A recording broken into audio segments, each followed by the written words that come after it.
தேஜஸ்ரீயோட தேனினும் இனிய குரல்ல பிரகாஷ் கிருஷ்ணாவோட வலிமையான பக்திமயமான வரிகளில் திரு முத்துக்குமார் அவர்கள் வெளியிட்டிருக்கும் இந்த பக்திமயம் அப்படின்ற இந்த ஒரு பக்தி பாடல்கள் தொகுப்பை வெளியிடுறது அப்படின்றது எனக்கு ரொம்ப சந்தோஷமாக இருக்குது.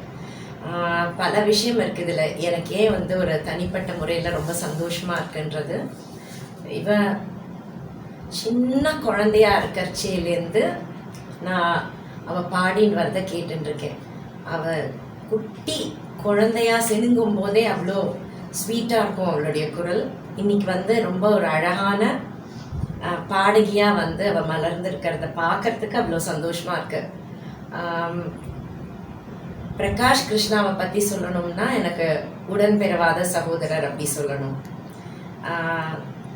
எவ்வளவோ வருஷமாக 25-30 வருஷமாக இந்த குழந்தை பிறக்கிறதுக்கு முன்னாடியிலேருந்து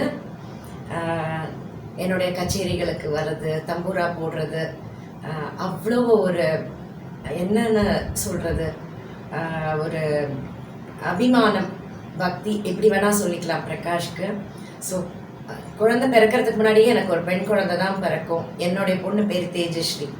நான் நித்யஸ்ரீ தான் வைக்கணும், ஆனால் எப்படி அக்கா கூப்பிடுவேன் குழந்தைய, அதனால நான் தேஜஸ்ரீன்னு வைக்க போறேன்னு சொல்லிட்டு தான் அவளுக்கு என்னுடைய மகளுடைய பேர், இவ்வளோ என்னுடைய மகள் தான் பேர் வச்ச. அவர் நினைச்சபடி புள்ளி போட்டு கோலம் போட்ட மாதிரி தேஜஸ்ரீ இன்னைக்கு ஒரு அழகான பாடகியா இந்த சிடியை வெளியிட்டிருக்கிறது யாருன்னா அடுத்தது என்னுடைய இன்னொரு சகோதரர் முத்துக்குமார். அவர் சாதாரணமாகவே சொல்லிக்கிறதே நான் உங்களுடைய பக்தன் அப்படின்னு சொல்லிப்பேன். வார்த்தை அளவில் இல்லை, நிஜமாவே மனசில் அவ்வளோ ஒரு பெரிய மியூசிக் லவர், அதுவும் என்னுடைய ஃபாலோவர்ன்றது எனக்கு ரொம்ப பெருமையாக இருக்குது. இந்த ஒரு கூட்டணியில் பக்தி மயம் வெற்றி மயமாகணும்னு தான் நான் கடவுளை பிரார்த்திச்சுக்கிறேன். All the best you Tejashree. இது let this be the beginning. நிறைய ஆல்பம்ஸ் இந்த மாதிரி ரிலீஸ் பண்ணணும். ஒரு பியூட்டிஃபுல் மியூசிக்கல் ஜேர்னியாக இருக்கணும் உன்னோடது. அதுதான் என்னுடைய ஆசீர்வாதம், வாழ்த்து.